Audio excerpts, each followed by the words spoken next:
base, especially in his Truth Social replies, you have many there just agreeing with him and echoing those calls. And as far as responses from Republican leadership, you had Speaker Mike Johnson claiming Trump was simply just defining sedition, but then also pivoting blame back to the Democrats who made the video. I know the DOJ and the Pentagon are looking into the legality of all that, but what I can address is what everybody knows.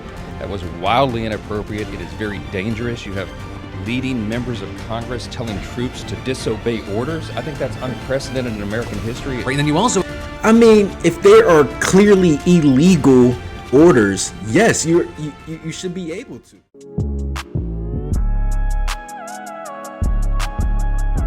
What's up, good people? Welcome back. Hope y'all out there getting paid. PAYD, perpetually achieving your dreams, also becoming a passionate, ambitious, young dreamer.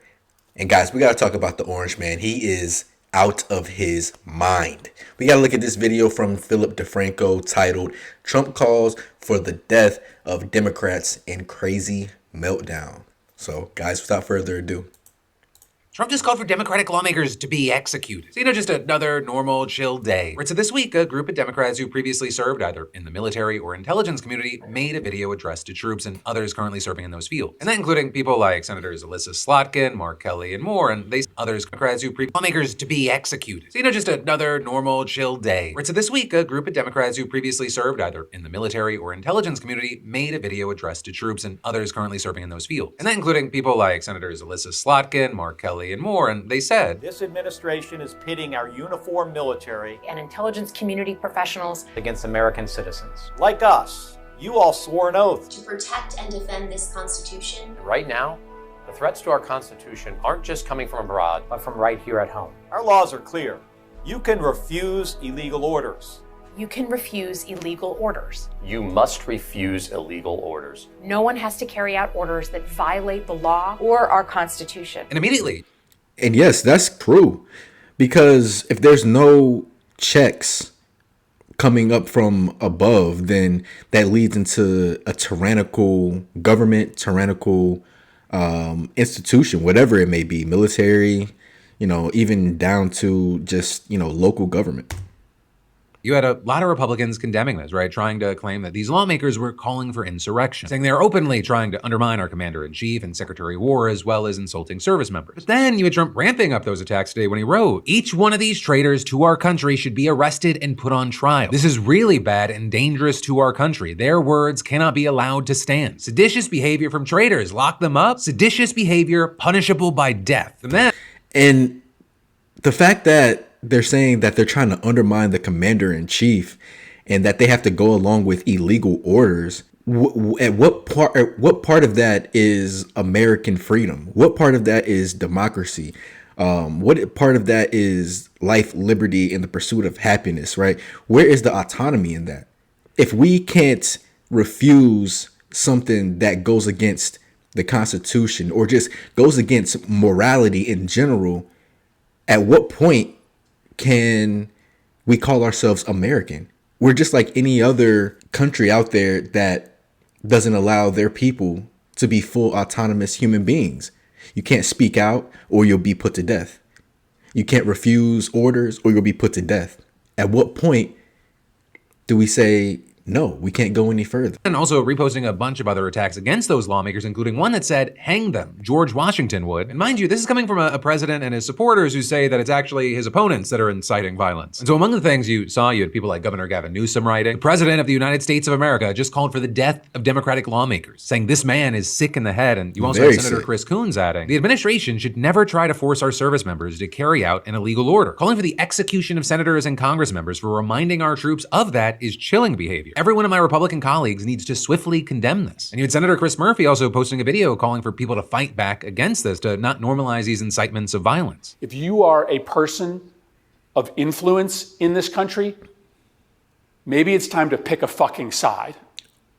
If you are a Republican in Congress, if you are a Republican governor, maybe it's time to draw a line in the sand. This is a very slippery slope that we are on. This is a moment for people to step up. Right, and then you also had the House Democratic leaders issuing a joint statement regarding the current safety of the lawmakers that were threatened, saying, "We've been in contact with the House Sergeant at Arms and the United States Capitol Police to ensure the safety of these members and their families. Donald Trump must immediately delete these unhinged social media posts and recant his violent rhetoric before he gets someone killed." And with that, the Democrats in the video that Trump specifically threatened released a joint statement condemning him, saying, "What's most telling is that the president considers it punishable by death for us to restate the law. Our service members should know that we have their backs as they fulfill their oath to the Constitution." Also, I gotta say, quick question to his supporters. Do you find it even a little bit odd that his response to the video was, "I'm gonna kill you," instead of saying that he had no intentions of requesting illegal orders? Like, do any flags go up?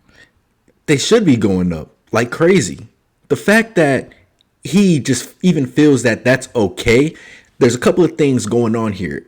A, he's just super madly corrupted and power has definitely got to him, even though he has to capitulate to certain corporations and donors. It's not even as if he's really actually had that much power, but maybe he's so ego driven that he feels that he can say whatever he wants to say and nothing's gonna happen. That's one, and I can honestly see that because his supporters enable it. Or two, he's, on his Biden run, you know what I mean? He isn't all there anymore. Trump is dang near 80 years old, right? It's not too far-fetched to say that his mind is turning into mush. Also with that, I'll say, unfortunately, if you look at his base, especially in his Truth Social replies, you have many there just agreeing with him and echoing those calls. And as far as responses from Republican leadership, you had Speaker Mike Johnson claiming Trump was simply just defining sedition, but then also pivoting blame back to the Democrats who made the video. I know the DOJ and the Pentagon are looking into the legality of all that, but what I can address is what everybody knows. That was wildly inappropriate. It is very dangerous. You have leading members of Congress telling troops to disobey orders. I think that's unprecedented in American history. Right, and then you also... I mean, if there are clearly illegal orders, yes, you should be able to. Okay, and just to do like a little bit of research and just to see what's going on, put it in the chat GPT. Can military personnel refuse illegal orders? Chat says, yes, military personnel absolutely can and must refuse illegal orders. Not only is it allowed, it is a legal obligation in almost every modern military. Let's just read the first one. Military law requires obedience, but not blind obedience. In every professional military, US, UK, Canada, NATO, etc., the expectation is obey all lawful orders. Refuse all unlawful or illegal orders. This comes from the Uniform Code of Military Justice, UCMJ, in the US, the Geneva Conventions, international military law, war crime tribunals after World War II. So yeah, just to even just keep the fabric of our country and constitution and the fabric of morality, if we even have a semblance of that anymore, in the world, it is their duty, their obligation to not follow unlawful orders. And the mental gymnastics that this guy is doing, saying that it's unprecedented, that there's Democratic lawmakers reminding people that they don't have to do that. I mean, what's so bad about that? Like, I think that's unprecedented in American history. Right, and then you also had Press Secretary Caroline Leavitt saying that Trump does not intend to execute members of Congress, and again, slamming those politicians. And so these members knew what they were doing. They were leading into their credentials as former members of our military, as veterans, as former members of the national security apparatus to signal to people serving under this commander-in-chief, Donald Trump, that you can defy him and you can betray your oath of office. That is a very, very dangerous message. At what point does your stance on either side of the political aisle, does all of that go to the wayside? Your proverbial gang. At what point do you denounce all of that to save the whole institution of America? Like, you still live here. You still have to exist with other people, right? You still, as America, we have a responsibility in the world as a beacon, a shining light, as we say, right? To be morally upright and be a role model for the rest of the world. Now, we go around, we commit all these crimes, and we do these with seemingly impunity, at what point do you just say, hey, listen, we gotta step back. We gotta do things right. It doesn't matter what side of the political aisle I'm on. We just gotta do things right. How are these people so morally bankrupt? Like, how much money do you need? How much power? How much fame do you need? Message, and it perhaps is punishable by law. I'm not a lawyer. I'll leave that to the Department of Justice and the Department of War to decide. Right, when asked if the president was inciting violence, she again turned it back around. Why aren't you talking about what these members of Congress are doing to encourage and incite violence? They're suggesting, Nancy, that the president has given illegal orders, which he has not. Which then is why you have so many people saying that the whole situation just proves why those Congress members felt that they need to make a PSA reminding the military not to obey illegal orders in the first place. Right, on the issue in the video, you had Alyssa Slotkin actually talking to the New York Times about how service members are actively concerned about this, especially as the legality of strikes carried out by the Trump administration have been widely questioned, saying there's a real issue there of morale and feeling like they don't have a lot of senior leaders who are protecting them. There's a lot of folks in the rank and file who feel very alone. Right, so with that, I think it's important to highlight that this is happening and also make sure that we don't normalize it every day. We shift what normal is. This is not normal. This is scary. It has to be called out. And if people are aware of this, scary. It kind of came to me this thought. A lot of people in the military and who serve our country, maybe it's not as if they want to ignore illegal orders. Maybe they feel as if Trump is correct. Maybe they follow Trump. Maybe they're Trump supporters. Maybe they feel what Trump is doing is the correct thing for the country and they carry these things out. The politicians and the commentators are not calling this out. They are part of the problem. I will say the one thing that's helpful about this moment in time is it is really exposing who you and others are, whether that be a good thing or a bad thing. But the next step today, perhaps the truth about these Democrats and their associations with Jeffrey Epstein will soon be revealed because I have just signed the bill to release the Epstein files. With that, it's what Donald Trump announced last night in all caps and after months of desperately trying to keep the files hidden. Because the real reason he dragged his feet and fought this tooth and nail is because he was trying to protect the Democrats. That's why he was just looking out for them. And now, after calling Marjorie Taylor Greene a traitor because she had the audacity to be like, we should see the Epstein files, we've been talking about this, Trump is now trying to frame himself as a crusader for transparency. Right? Because everyone knows I asked Speaker of the House Mike Johnson and Senate Majority Leader John Thune to pass this bill in the House and Senate respectively. Because of this request, the votes were almost unanimous in favor of passage. At my direction, the Department of Justice has already turned over close to 50,000 pages of documents to Congress. Do not forget, the Biden administration did not turn over a single file or page related to Democrat Epstein, nor did they ever even speak about him. And so yesterday, the 30-day countdown officially began, meaning that the White House has until December 19th to release the files, just in time for Christmas. Right, and understandably, there have been a ton of reactions to this news, some of which we covered yesterday, but one, it appears to have caught Trump's attention. Trump hasn't been this nervous about signing something since Don Jr.'s birth certificate. And the reason he refused to sign an executive order to release the files months ago is because it's a waste of time. And that's the thing about Donald Trump. This is not a man who wastes time on nonsense. We're going to have a UFC fight. Think of this on the grounds of the White House. This is an executive order relating to the use of paper straws. Changing the name of the Gulf of Mexico to the Gulf of America. Within Trump. This guy's an idiot, man. But we all know why he's releasing the files or why he says that he's given the agreement to release them. His back is up against the wall. All of these rumors and emails that are coming out, his back is up against the wall. He has to do something. He has to move quickly. He has to strike quickly. And I mean, this guy, I don't even think that he's making the move. It's somebody in his corner, of course, right? I mean, I don't think he can.